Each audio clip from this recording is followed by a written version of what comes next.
السلام عليكم ورحمة الله تعالى وبركاته كلنتي وعنا ونكسن لما أصحابتنا دعوتوا هالكان نقل سعتنا وجوجل ميديا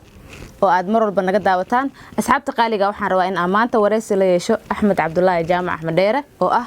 حلية صاحب كيس وعن ورئيس هرنا هالكان إنك جسوا قدبيه أحمد وحنا روائن ويدي سؤال دورة أحمد سودبو هذه أدوار ما ستفهمون وحنا أحمد إنا كويديو إن حلية وكما قرما إسبرتين حلية هالكاس إسكوبرتين هذه أدوار ما سنتهاي فاضمو سيدو كلي وما سنتهين لما دعوضياش جوجل ميديا فاضمو ما سنتهاي سؤالشن كوسابسن حلية يا رميسة وحسوا قال ويديني هذه بشي هذا نافتي حلقة حلية ونقضي إن قال عن واحد برها بالشدة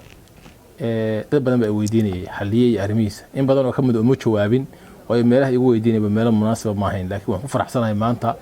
إن عاد أوريس إن كأقول هذا سي أنتك وجت شوابه سؤاله يويديني مجا عيسى أبو عبد السمد وعبد السمد علي حسن حلية وفاميلي نيم ومجا أبوه عبد السمد waxaan isbaranay dabayaaqadii sanadkii 2014 xilligaasi oo uu ku soo yimi meesha aniga aan joogay isagoo nin aad u yar ah wuxuu ahaa xilligaas saxafi ka soo shaqeeyay idaacadaha localka ah ku yaala magaalada Muqdisho halkan uu noogu yimi kabacdina wuxuu ku soo horeeyay saaxiibkii Cabdisaaq Afrika oo markaa aan isla shaqeynay aniga iyo Cabdisaaq Afrika iyo Maslax Abukar Xaaji iyo gabadhina dhoofto la dhigay Xalwa Cabdi Cali afartanaas waxaan ka shaqeynay markaas media kala duwan aniga Cabdisaaq waa isla shaqeynay muxuuha maslaxna wuxuu ka shaqeynay meel gaara xalowna meel gaar ka shaqeynay laakiin afartana waxa naga dhaxaysay xaruntii tababarka saxaafadda oo adiga aad ka qalin jabisay iyo dhalinyaro badan oo kale ay ka soo bixeen xaliya markuu meesha noogu imaaday nin aad u yar buu ahaa dhalinyaro ahaan wuxuu ahaa nin aad u yar laakiin xirfadiisa iyo xagga saxaafadda aad u dhisan tahay oo idaacadaha ka soo shaqeeyay maalintii koowaad anigu xaliya aan arkay waxaan u qaatay inuu yahay nin doonaya inuu ku soo biiro xaruntii warbaahinta dad ku tababari jiray dhalinyarada laakiin muddo kadib waxaan ogaaday inuu yahay nin dhalinyaro ah xirfadiisu aad u fiican tahay idaacadana ka soo shaqeeyay oo saxafi ah wuxuu ka shaqo bilaabay muddo kadib TV-ga Royal 24 TV oo halkan wakiil wareed u ahaa aad Soomaaliland si dhexgalin markaasi maadaama uu warbaahin gaar ka shaqeynay dadku iska mashquul iska ahaayeen laakiin xaliya waxaan si fiican isula jaan qaadnay markii aynu ka wada shaqeynayna adiga iyo aniga iyo dad kale oo saxafiyiin ah oo aad u badan oo kamid yahay Xudeyfa Ramas Ahmed Cabdi Maxamed Toronto Engineer Tifo Xamdi Maxamed Yaasiin Yaasir Cabdisaaq Xuseen dhowr 10 qof aynu ahayn barnaamijkii kalkaal ay ka bixi jiray idaacadii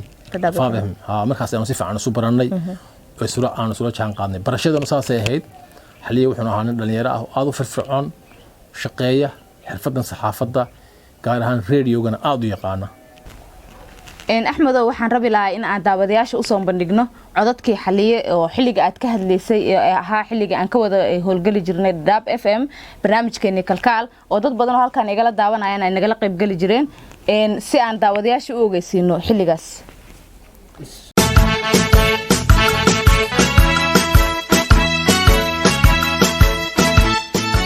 kulanti wacan oo wanaagsan dhageystayaasha qiimaha iyo qadarinta mudan oo meel kasta aad naga dhageysanaysaan iyo si walba noola jaan qaadaysaan kuna soo dhawaada barnaamijka bini'aadanimo ee kalkaal waana barnaamij maalin walba hadaha oo kale aad ka dhageysataan warbaahinta Dhadhaab FM marka laga reebo maalmaha Sabtida iyo Axada waxaana barnaamijka idin daadihinaya aniga oo Xamdi Maxamed Yaasiin iyo Cabdisamad Cali Xasan Xaliye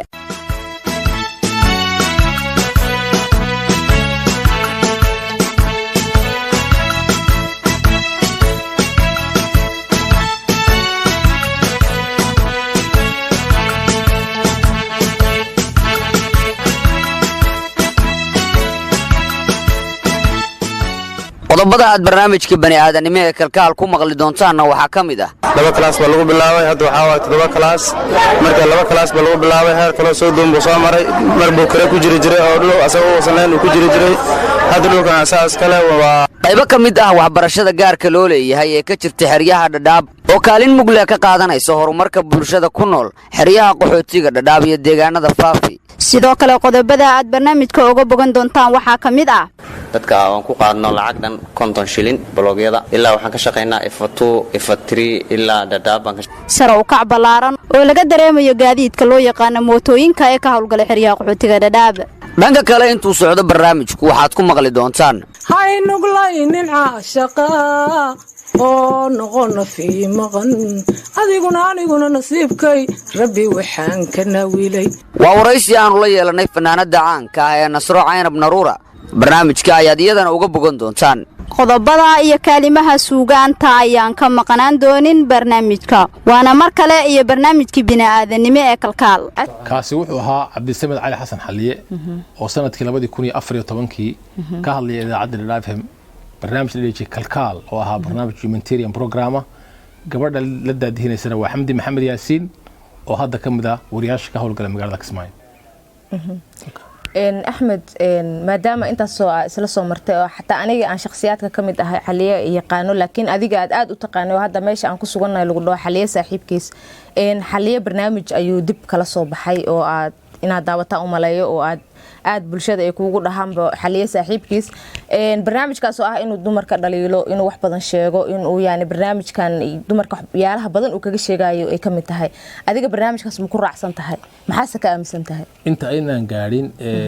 xaliye iyo sidoo hadda u soo caanbaxay iyo hawshan uu barnaamijkan u wado waxaan rabaa xiriiraan ka yiraahdo dad badan baa aan arkay baraha bulshada aad iyo aad u dhaliilaya oo isaga laftiisa dhibaatooyin badan baa ka soo gaaray oo reaction badan ama falcelin badan buu kala kulmay marka ay badan iyo aflagaado badan iyo xumaan badan baa isaga laftiisa loo geeyay waxyaabo badan oo aanu ahayn oo lagu sifeeyay baa jirta marka waxaan rabaa horta inaan dadka u cadeeyo xaliye waa noocee ah aan rabaa inaan ku daro xaliye runtii markii anigu waxaan ku aqaana xaliye inuu ahaa nin dhalinyaro aad u wanaagsan inuu ahaa nin dabeecadiisu aad u fiican tahay nin degan xanaaqiisu yar yahay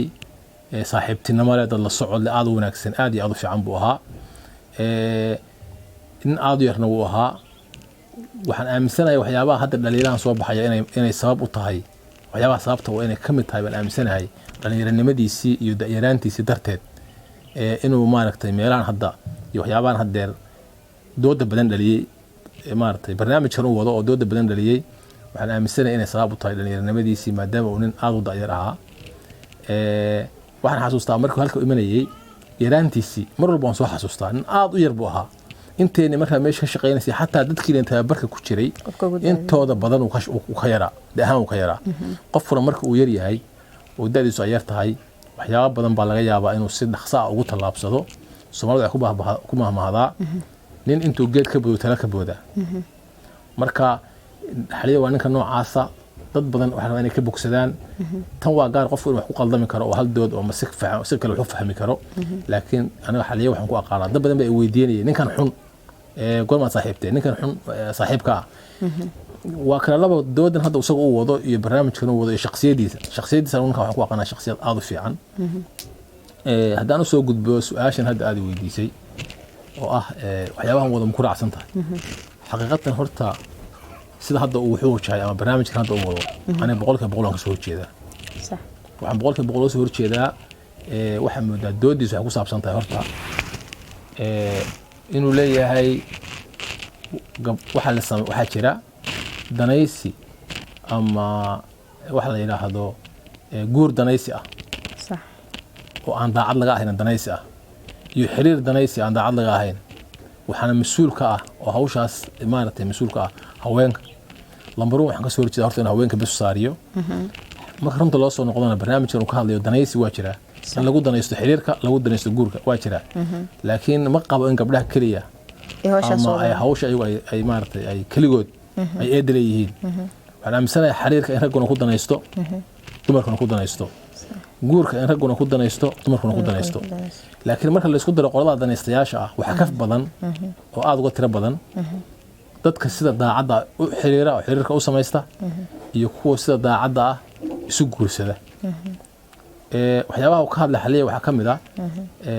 inuu yidhi yaan la guursanin haweenka ubad kale wax aad iyo aad maaragtay runtii wax macquul ah maaha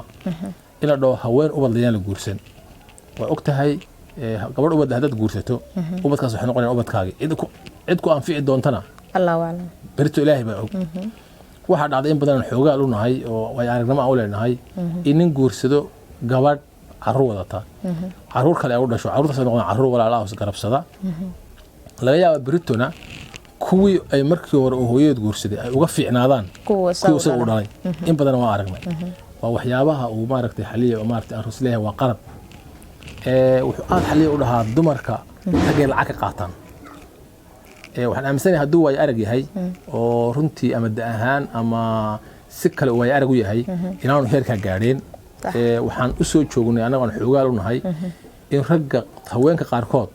marka la shukaansado ama nin shukaansan uu lacag siiyo inaanay qaadan soo u garto iyadoo waxa weydin hadduu dhaw waxaan aan ku siiyey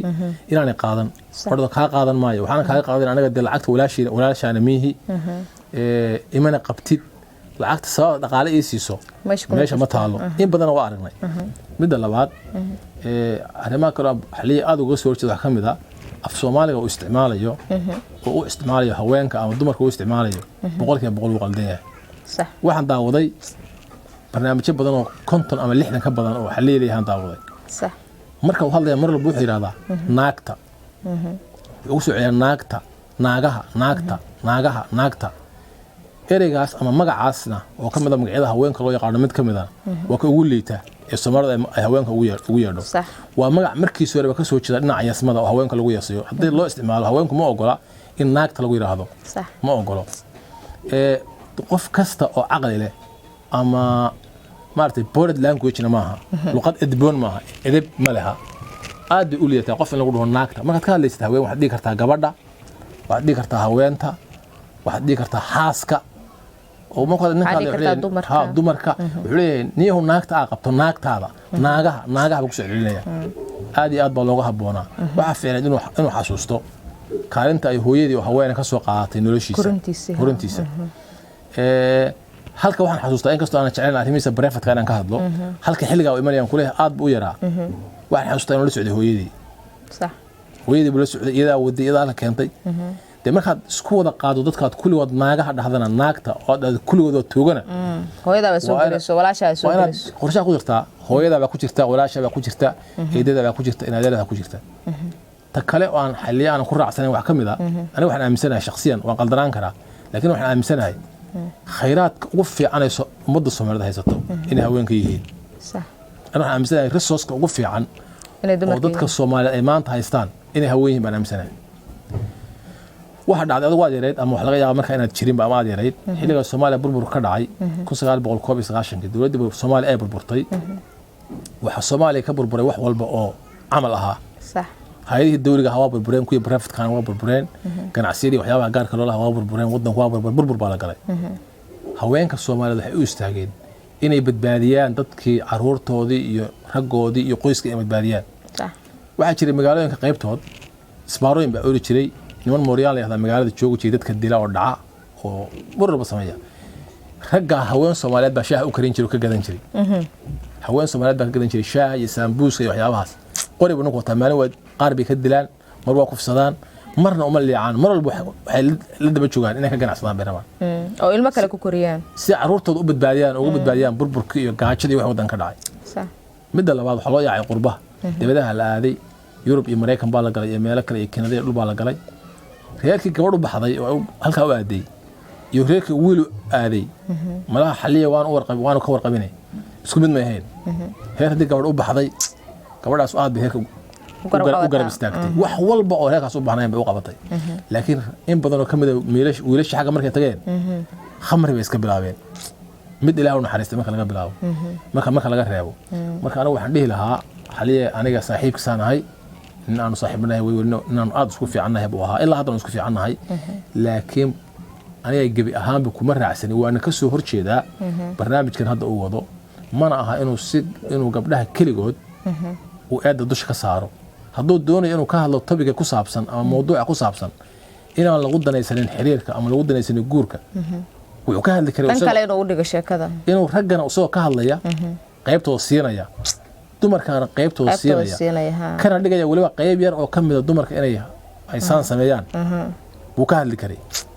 laakiin inuu isku wada qaado dadka inta leeg Soomaaliya haweenkeeda oo meel walba jooga inuu isku wada qaado aad iyo aad baa looga wanaagsan yahay waana wax aan marnaba aanan ku raacsanayn boqolkiiba boqol baan kasoo horjeedaa axmedow maadaama aad inoo sharaxday xaliye oo aad ka sheegtay qofkaas sidaas iyo heerkaas yani aad wanaagiisa aad noo qeexday maxaa ku kalifa ayaad is leedahay in hadallada xanafta leh ee kulul ee dumarku u isticmaalayo inuu u isticmaalo aad baa u mahadsan tahay boqolkiiba boqol faadame aniga waxaan u asaabeyn karaa hal sababa keliya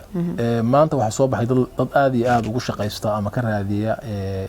inay ku noqdaan caan baraha bulshada waxaan isleeyahay kama badna dooda xaliya marka la fiiriyo iyo inuu dumarka uu aad ilaa heerkaa dhaliilo mawduucaas mawduuc u qadmayaba u arkay marka inuu ku soo baxo oo uu baraha bulshada salaan ku soo fuulo waxaan u maleynayaa kama badna mana aaminsana aniga in haweenka Soomaalida sharafta badan ee qiimaha badan in fiyu lagu raadsado oo barnaamij laga dhigo oo aad soo baxdi dartood loo wada jaafiyo dhammaantood inta ay tira leeyihiin waxaan kula talin lahaa marka xaliyo walaalkay isagoo mahadsan waxaan kula talin lahaa inuu dib u xasuusto kaalinta ay haweenku kaga jiraan dib u fiiriyo u arko kaalinta ay haweenku kaga jiraan bulshada Soomaaliyeed kow isagana fahamtiisa iyo heerka uu soo gaaray meesha kaalinta ay haweenku leeyihiin soo qorshaha ku daraya in hooyadii iyo dad dumar kale oo laga yaabo walaalihii ama ehel kale ama eedo ama habaryar inay yihiin inuu ka fogaado magacan ugu soo celcelinayo oo naag uu isticmaali karo erey ka qurux badan oo gabar ama isticmaali karo haween ama isticmaali karo dumar markuu ninka leeyahay naagta loo dhigi karo xaaskaaga insan kula talin lahaa waa tahay asxaabta qaaliga waxaa intaas ku soo gabagabaynaynaa barnaamijkeennii aan ku wareysanaynay Axmed Cabdullaahi Jaamac Axmed Dheere oo ah shakhsi yani aad isugu dhawaayeen saaxiibana ay ahaayeen xaliye run ahaantii barnaamijka iyo taariikhda xaliye ee waxyaalo badan halkan iyo barnaamijyadaas uu xaliye ka hadlay halkan kuma soo koobi karno waxaan isku dayaynaa inaan barnaamijyo kale ka sameeyno insha Allah inta barnaamijka xog ku kulmi doono waa inagoo ilaa salaamu calaykum waraxmatullaahi wabarakaatuh